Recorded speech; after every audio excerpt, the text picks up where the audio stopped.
আল্লাহ পাক বললেন, ইয়া রাসূলুল্লাহ, ইয়া হাবিবাল্লাহ, আমি কোরআন নাজিল করেছি কদরের রাতে। এই কোরআনটা নাজিল হয়েছে শবে কদরে, লাইলাতুল কদরে কোরআন নাজিল হয়েছে। আল্লাহ পাক বলেন, ইয়া রাসূলুল্লাহ, আমি কদরে কোরআন নাজিল করেছি। কদর হচ্ছে মাহে রমজানের শেষ দশকের 5 রাত। আমি কদরে নাজিল করেছি। ইয়া রাসূলুল্লাহ, ওয়া মা আদরাকা মা লাইলাতুল কদর, আপনি কি জানেন লাইলাতুল কদরের মর্যাদা কত? আপনি কি জানেন লাইলাতুল কদরের মর্যাদা কত? আল্লাহ পাক বলেন, নিজেই প্রশ্ন করে নিজেই উত্তর দিচ্ছেন, লাইলাতুল কদরি খায়রুম মিন আলফি শাহর। ইয়া রাসূলুল্লাহ, লাইলাতুল কদরের মর্যাদা এমন যে লাইলাতুল কদরে ইবাদত করলে, এক রাত ইবাদত করলে, 1000 মাস ইবাদত করলে যে সওয়াব হবে, শুধু লাইলাতুল কদরে এক রাত ইবাদত করলে সেই সওয়াব হবে।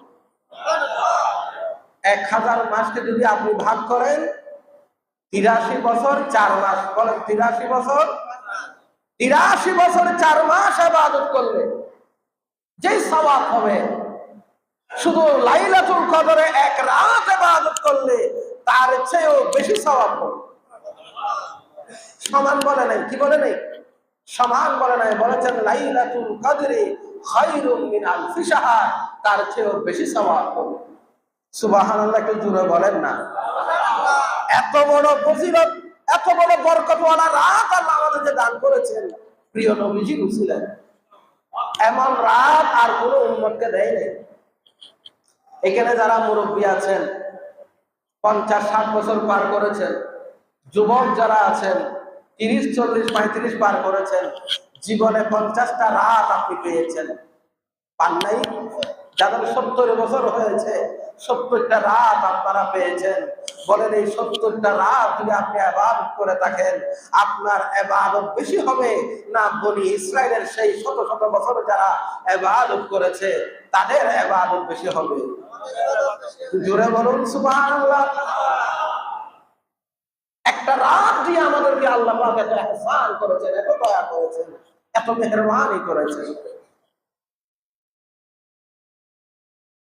কোরআন লাইলাতুল কদরি খায়রুম মিন আলফি শাহর। আল্লাহ পাক বলেন, এই রাতে কি হয়? এই রাতটা তো হয়টা কি? আল্লাহ পাক পরের আয়াতে বলছেন, সবাই বলেন, তানাজ্জালুল মালাইকাতু ওয়ার রূহু ফিহা বিইذনি রাব্বিহিম মিন কুল্লি আমরিন সালাম। আল্লাহু আকবার। আল্লাহ রাব্বুল আলামিন কুরআনুল কারীম সূরা কদরের ভিতরে বলেন, ইয়া রাসূলুল্লাহ, ইয়া হাবিবাল্লাহ, কদরের রাতে আসমান থেকে, আরশ আজিম থেকে, সিদরাতুল মুনতাহা থেকে জিবরিল আলাইহিস সালামের নেতৃত্বে হাজার হাজার লক্ষ লক্ষ কোটি কোটি ফেরেশতা দুনিয়াতে আগমন করে। সর্বপ্রথম তারা মক্কা শরীফে আগমন করে। মক্কা শরীফ থেকে এই ফেরেশতাগুলোকে 4 ভাগে ভাগ করা দেওয়া হয়। একবার উত্তরে, একবার দক্ষিণে, একবার পূর্বে, আর একবার পশ্চিমে। 4 ভাগে ভাগ করে তাদেরকে পাঠিয়ে দেওয়া হয়। কারা কারা কদরের রাতে আল্লাহর ইবাদত করতেছে, কারা কদরের রাতে তাহাজ্জুদ পড়ে, কারা কুরআনুল কারীমের তিলাওয়াত করে, কারা জিকির আজকার করে, কারা দরুদ শরীফ পড়ে, কারা আল্লাহর ইবাদত করে, কারা নফল নামাজ পড়ে। এগুলো একটা রিপোর্ট তৈরি করা হয়। এরা হলো মোবাইল টিম, মোবাইল, এরা সাংবাদিক। এই ফেরেশতাগুলো রিপোর্ট তৈরি করে। আবার যখন হাত্তা মাতালাইল ফজর, ফজর যখন হয়ে যায়, তখন ওই ফেরেশতারা সবাই রিপোর্ট নিয়ে আল্লাহ তাআলার দরবারে চলে যায়। সুবহানাল্লাহ। ফেরেশতারা আপনাদের প্রতিটি জনের সাথে সাক্ষাৎ করেন, man to man, door to door, প্রতিজনের সাথে গিয়ে দেখা করে কোন মানুষটা কোন ইবাদতের ভিতরে আছে। মা আয়েশা সিদ্দিকা রাদিয়াল্লাহু তাআলা আনহা জিজ্ঞেস করলেন, ইয়া রাসূলুল্লাহ, ফেরেশতা যে আমার সাথে দেখা করতে আসছে, আমার সাথে সাক্ষাৎ করতে আসে, এটা আমি কিভাবে বুঝবো? মানুষ কিভাবে বুঝবে ফেরেশতা তার সাথে দেখা করছে? আল্লাহর হাবিব বলেন, ইবাদত করার সময় তুমি যখন তৃপ্তি লাভ করবে, তোমার চোখ দিয়ে যখন পানি বের হবে, আরো বেশি করে ইবাদত করার চেষ্টা তোমার মন চাইবে, চোখ দিয়ে পানি বের হবে, আল্লাহর মহব্বতে তোমার অন্তরটা কম্পন সৃষ্টি হবে, তুমি মনে করবা তখন তোমার সাথে ফেরেশতারা মুলাকাত করতেছে। জোরে বলুন সুবহানাল্লাহ। তোমার তখন মনে করবা ফেরেশতা তোমার সাথে মুলাকাত করছে। এখন আমাদের তাহাজ্জুদ কোথায়? আমাদের ইবাদত কোথায়?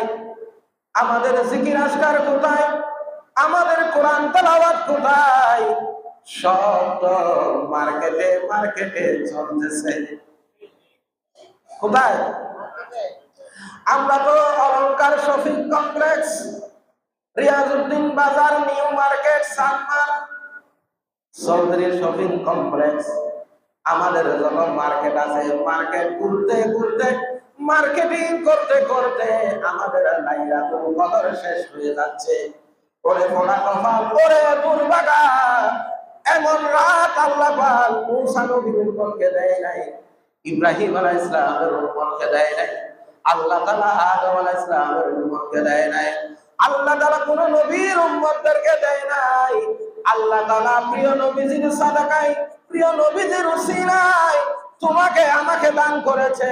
পোড়া কপাল দুর্ভাগা, তুমি লাইলাতুল কদরের রাতে মার্কেটে মার্কেটে মার্কেটিং ব্যস্ততায় চলে যাচ্ছে, আল্লাহ তাআলাকে কি জবাব দিবা?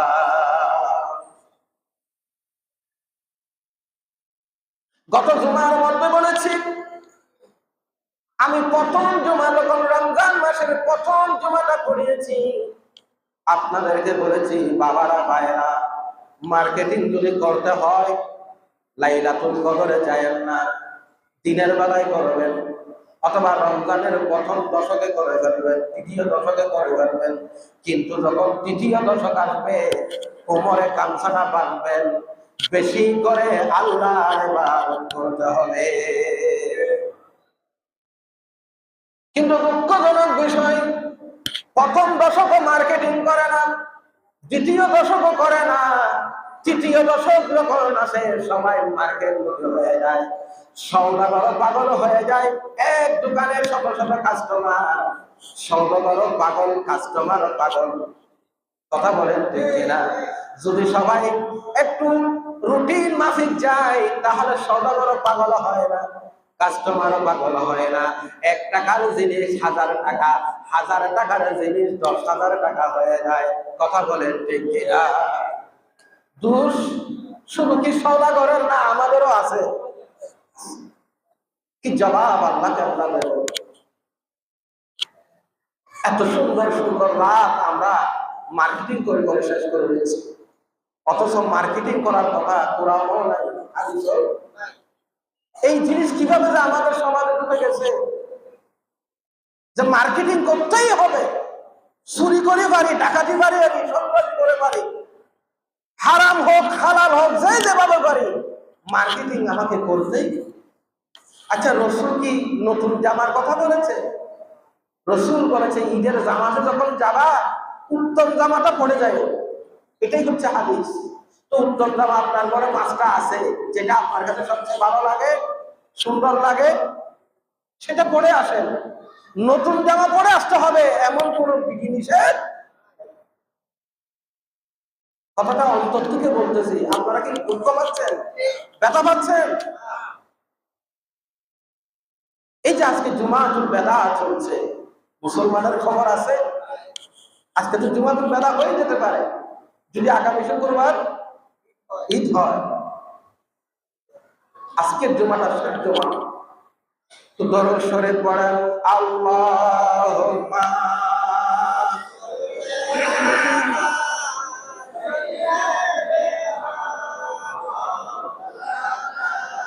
ওয়া আলা আলি সাইয়্যিদিনা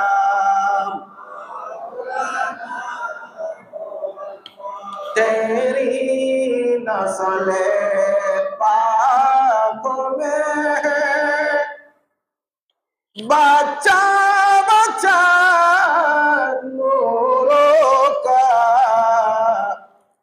तो है आईने नूर तेरा सब बराना नूरों का अल्लाहुम्मा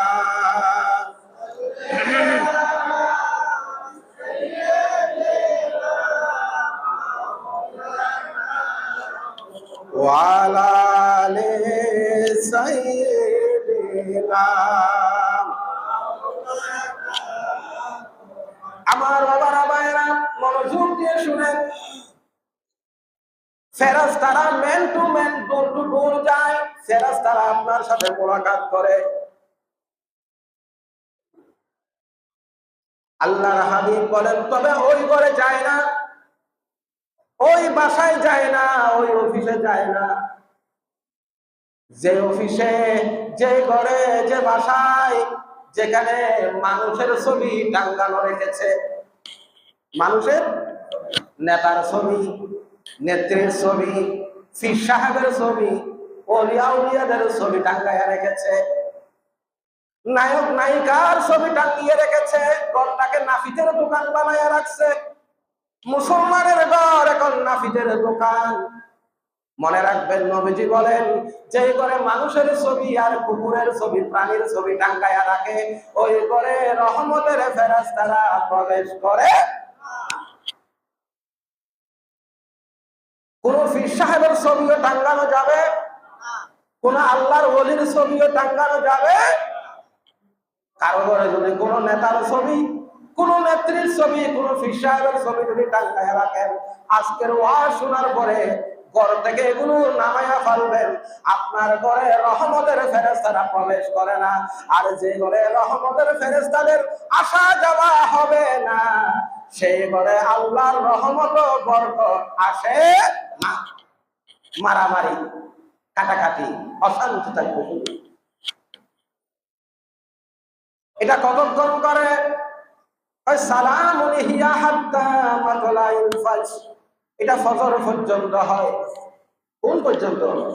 ফজরের নামাজের পরে আল্লাহর দরবারে ফেরেশতারা চলে যায়, আল্লাহ রিপোর্ট নিয়ে এসেছি, আল্লাহ রিপোর্ট নিয়ে এসেছি, অমুক অমুক অমুক অমুক, সব রিপোর্ট পেশ করা হয়। আল্লাহ, তুমি আমাদেরকে একটু বলো, তোমার বান্দাদেরকে মাফ করছনি? ফেরেশতারা আমাদের পক্ষে সুপারিশ করে, আল্লাহর দরবারে কান্নাকাটি করে, আল্লাহ অমুকের ছেলে অমুক তোমার জন্য কত কান্নাকাটি করেছে, চোখের পানি ফেলে ফেলে, আল্লাহ অমুককে মাফ করে দাও, অমুককে মাফ করে দাও, অমুককে মাফ করে দাও। আমরা তাকে দেখেছি, আমরা তার সাথে মোলাকাত করেছি, সে মানুষগুলো তোমার ইবাদতে রত আছে। আল্লাহ ওয়াদা দাও, আল্লাহ তুমি তাদেরকে মাফ করছনি। আল্লাহ পাক বলে, আমার ফেরেশতারা যারা আমাকে না দেখে, আমার জান্নাত না দেখে, আমার জাহান্নাম না দেখে, লাইলাতুল কদরে চোখের পানি ফেলে আমার দরবারে কান্নাকাটি করেছে, ফেরেশতারা তোমরা সাক্ষী থাকো, আমার ওই বান্দাদেরকে মাফ করে দিলাম, তাদের জন্য জান্নাত ওয়াজিব করে দিলাম। বলেন আল্লাহু আকবার, বলেন আল্লাহু আকবার। এখন যারা মার্কেটিং এ ব্যস্ত, যারা মার্কেটে ব্যস্ত, তাদের রিপোর্ট আল্লাহর দরবারে যাবে কিনা? দুর্ভাগা, পোড়া কপাল, এদের চেয়ে বড় দুর্ভাগা আর কেউ হবে না।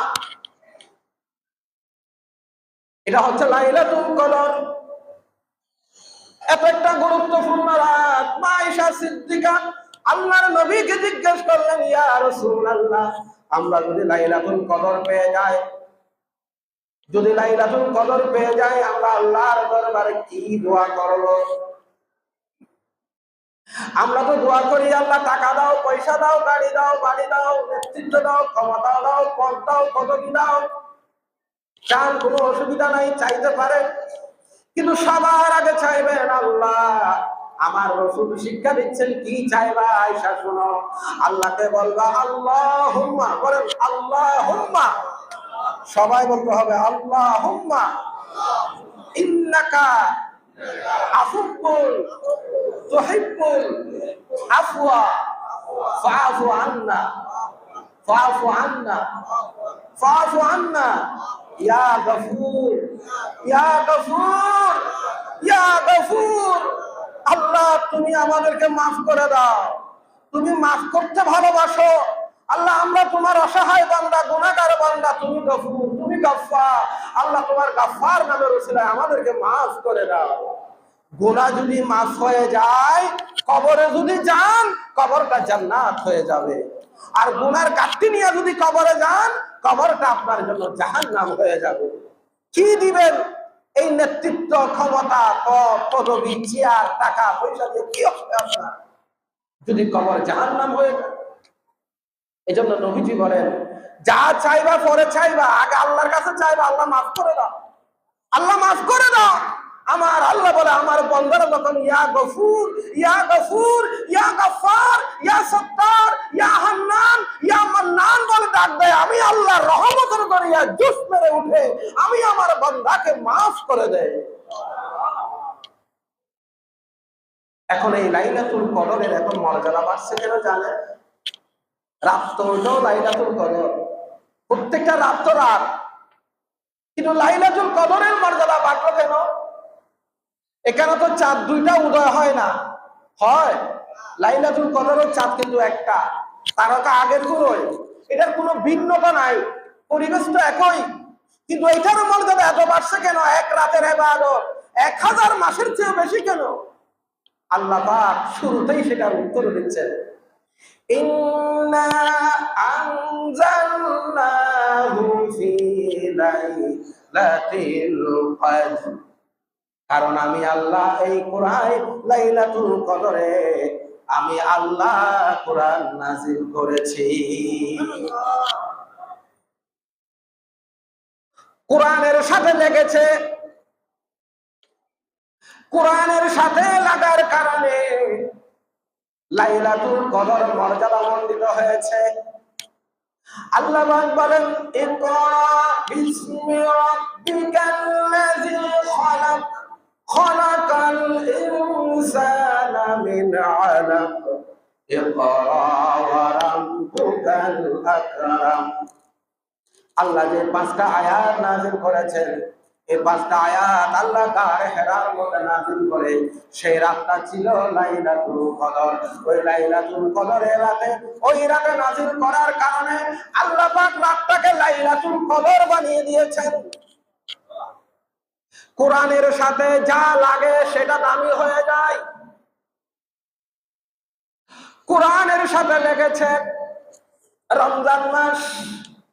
ও রমজান, তোমার এত মর্যাদা কেন? তোমার এত দাম কেন? এত সম্মান কেন? কুরআনুল কারীম জবাব দিয়েছে, বলেন শাহরু রমাদানাল্লাযী উনজিলা ফীহিল কুরআন, কারণ আমি রমজান মাসে আল্লাহ কোরআন নাযিল করেছে। কোরআন শাবান মাসে আসে নাই, কোরআন সফর মাসে আসে নাই, কোরআন জিলহজ মাসে আসে নাই, কোরআন নাযিল হয়েছে রমজান মাসে। রমজান বলে আমি কত ভাগ্যবান, আমি রমজান মাসে আল্লাহ কোরআন নাযিল করার কারণে আমি রমজানের দাম এত বেড়েছে। আমি রমজানে কেউ যদি নফল করে ফরজ হয়ে যায়, আর একটা ফরজ আদায় করলে 70টা ফরজের সমান সওয়াব পেয়ে যায়। কোরআনের সাথে যেটা লাগবে সেটাই দামি হয়ে যায়। কোরআনের সাথে লেগেছে আলেম উলামা, কোরআনের সাথে লেগেছে পীর মাশায়েখরা, কোরআনের সাথে লেগেছে হাফেজে কোরআনরা। কোরআন তারা মুখস্থ করেছে, কোরআনের জ্ঞান শিখেছে, কোরআনের এলম অর্জন করেছে, এই কারণে হাফেজ কোরআনের মর্যাদা বেশি, আলেমদের মর্যাদা বেশি, উলামাদের মর্যাদা বেশি। কারণ কি? কারণ তারা কোরআনের সাথে লেগেছে। বলেন ডাক্তারের মর্যাদা বেশি, ইঞ্জিনিয়ারের মর্যাদা বেশি, অ্যাডভোকেটের মর্যাদা বেশি, প্রধানমন্ত্রী মিনিস্টারের মর্যাদা বেশি, না একজন আলেমের মর্যাদা বেশি? কারণ আলেমের মর্যাদা বাড়লো কেন? আমার আল্লাহ বলে এরা তো সাধারণ আমার বান্দা না, আমার এই বান্দাগুলো কোরআন মুখস্থ করেছে, কোরআন মুখস্থ করে তোমাদের কোরআনটা তোমাদের কাছে বিতরণ করে।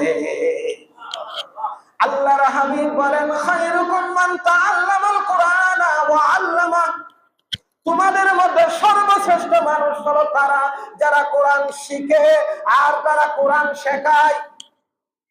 যে নিজে কোরআন শিখে অন্যজনকে কোরআন শেখায়, তারা তোমাদের মাঝে সবচেয়ে উত্তম মানুষ। সবচেয়ে কি মানুষ? উত্তম মানুষ। এখন তাদের মর্যাদা এগুলো কে দিয়েছেন? একটু জোরে বলেন কে? আল্লাহ তাআলা হাফেজদের মর্যাদা এমন বাড়িয়েছেন, এমন মর্যাদা বাড়িয়েছেন। সালাতুন ইয়া রাসূলুল্লাহ আলাইকুম, সালামুন ইয়া আমি কোন বিষয়ে আলাপ করছিলাম? কোরআনের সাথে যে লাগে, বলেন কে সে কি হয়ে যায়? আচ্ছা, কোরআনের সাথে রেহাল আছে না? রেহাল, এখানে রেহাল আছে, দেখাবেন? যখন আমরা কোরআন পড়ি তখন কোরআনে চুমা দেওয়ার সাথে সাথে রেহাল কয়টা? চুমা দেন না আপনারা? এখানে রেহালের কে কেন চুমা দেন? অথচ একটা গাছের টুকরা, কিছুদিন আগে তাকে লাথি মারছে, এটার কোনো অস্তিত্ব ছিল না, এটার কোনো সম্মান ছিল না, মর্যাদা ছিল না, সে পথে ঘাটে পড়ে থাকতো। এখন কোরআনের সাথে যখন লাগছে, আপনি রেহাল কয়েকটা চুমা দেন, কোরআন কয়েকটা। কিরে রেহাল, তোমার এত দাম বাড়লো কেন?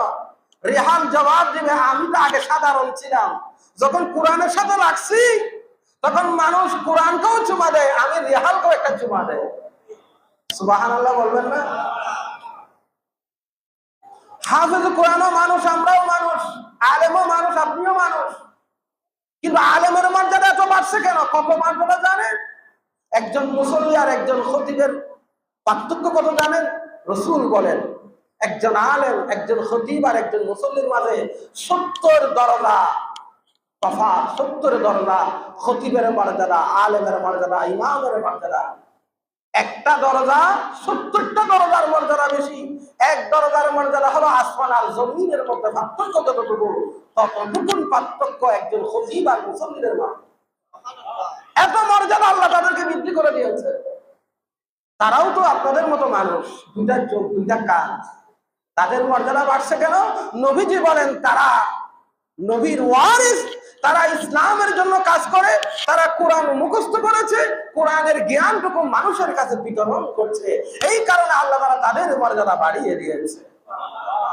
একজন আলেম যখন মারা যায়, একজন হাফেজ কোরআন যখন মারা যায়, শুধু দুনিয়ার মানুষ কান্না করে না, আমার রাসূল বলে সমুদ্রের মাছ, গর্তের পিঁপড়া পর্যন্ত আল্লাহর দরবারে কান্নাকাটি করে, হায় আজকে অমুক আলেমটা মারা গেছে, অমুক হাফেজ কোরআনটা মারা গেছে, এলম দুনিয়া থেকে চলে যাচ্ছে।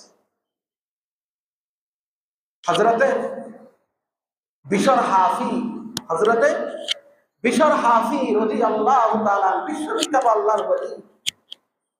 তিনি শুরুতে, জীবনের শুরুতে ওলি ছিলেন না, তিনি ছিলেন একজন মদখুর, শরাবখোর, মাতাল মানুষ, বেনামাজি, ফাসিক, ফাজিল ছিলেন। একদিন শরাবখানা থেকে বের হয়েছে, বের হয়ে দেখতেছে একটা আরবি লেখা পথের মধ্যে পড়ে আছে, উঠাইয়া দেখতেছে যে বিসমিল্লাহির রহমানির রহিম। সাথে সাথে ওই মাতাল অবস্থায়ও তিনি এটাকে চুমা খেলেন। বাসায় নিয়ে গিয়া বালি টালি পরিষ্কার করে উপরে অবস্থানে রেখে দিয়েছে। রাতে সেই এলাকার এক বুজুর্গকে স্বপ্ন দেখানো হচ্ছে, তুমি গিয়ে বিশর হাফিকে বলো যে বিশর হাফিকে আল্লাহ তাআলা আল্লাহর ওলিদের তালিকাভুক্ত করে নিয়েছে। সুবহানাল্লাহ জোরে বলেন না রে বাবা। বুজুর্গ মানুষ, উনি বললেন এটা কি করে সম্ভব? এই ছেলের ওনারা তো আমি চিনি, সেটা মদকুর, সেটা শরাবকুর, সেটা বেনামাজি, সে কিভাবে আল্লাহর বলে হয়? বোধহয় স্বপ্নটা শয়তান আমাকে দেখিয়েছে। তিনি আবার অজু করলেন, অজু করে 2 রাকাত নামাজ পড়ে আবার শুইলেন। দ্বিতীয়বার আবার স্বপ্ন দেখাচ্ছে। তুমি তাকে সুসংবাদ দাও, বিশর হাফিকে গিয়ে বলো, বিশর হাফিকে আল্লাহ তাআলা আল্লাহর ওলিদের তালিকাভুক্ত করে নিয়েছে। বুজুর্গ মানুষ, তিনি আবার নিশ্চিত হওয়ার জন্য আবার তিনি নজু করলেন, 2 রাকাত নফল নামাজ পড়ে আবার শুয়ে গেলেন।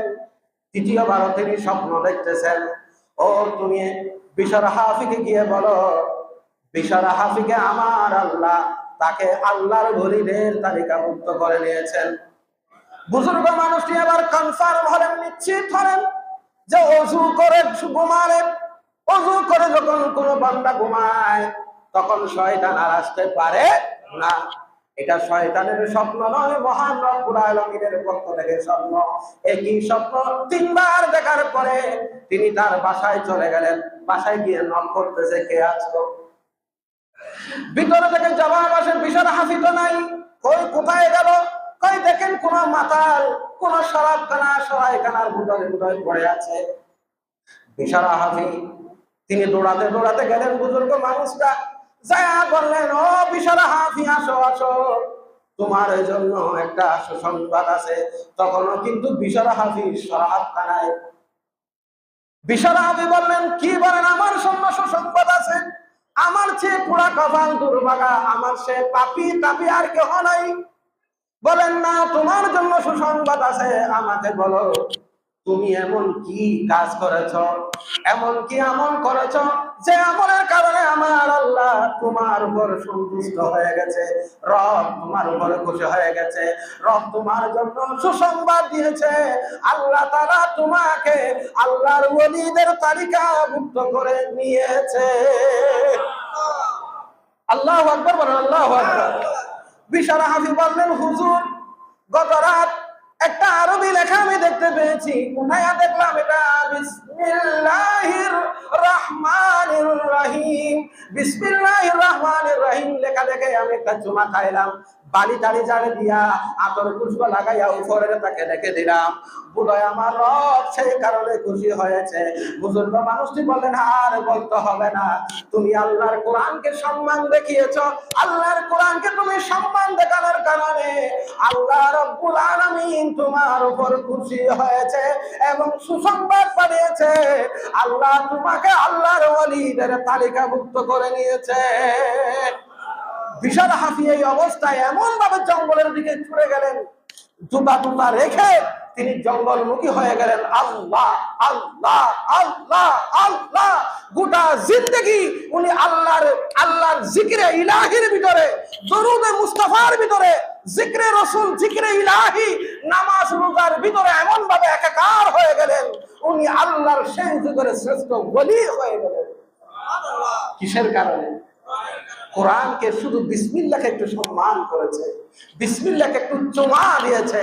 ও আমার বাবারা, ভাইরা, বিসমিল্লাহকে চুমা দেওয়ার কারণে, কোরআন যদি রিহাল যদি কোরআনের সাথে লাগার কারণে এত সম্মানিত হয়ে যায়, যেই সমস্ত হাফেজ কোরআন, আলেম, ওলামা, পীর, মাশায়েখ, যে সমস্ত সাধারণ বান্দারা কোরআন শিখবে, কোরআন পড়বে, কোরআন মুখস্থ করবে, বিশেষ করে হাফেজ কোরআনরা যে আপনাদেরকে ঘন্টার পর ঘন্টা কোরআন পড়াচ্ছে, এই যে আজকে 24শে রমজান, আগামী সোমবার আমাদের খতমে তারাবি অনুষ্ঠিত হবে, তাদের মর্যাদা কত হবে?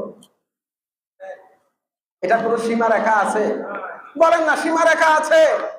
তাদের মর্যাদা অনেক বড়, অনেক বড়। আপনারা তো সেটা চিন্তাও করেন না। হাফেজ কোরআন পাঞ্জাবি পড়ছে, টুপি পড়ছে, এতটুকু তো চিন্তা করেন। মাঝে মধ্যে ওদেরকে বকাশকাও দিয়ে ফেলেন না, এরকম করেন না। বলবেন হাফেজ সাহেব, ওনাদেরকে সম্মান করে রাখবেন।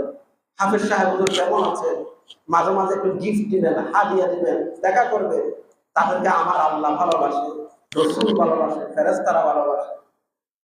আপনারা যারা এখানে আছেন, একটা আরজি করি আপনাদের কাছে, সেটা হলো, এখানে অনেকে আছেন, আগামী সোমবার আমাদের খতমে তারাবি, 26শে রমজান 27-এ আমাদের ওই লাইলাতুল কদর পাচ্ছি আমরা সেদিন। 1 খতম না, কয় খতম? 70 খতমের সওয়াব আমরা লাভ করবো ইনশাআল্লাহ। সবাই বলেন ইনশাআল্লাহ। এখন তাদেরকে একটু সহযোগিতা দরকার আছে না নাই? সহযোগিতা না, আমি বলবো গিফট দিবেন।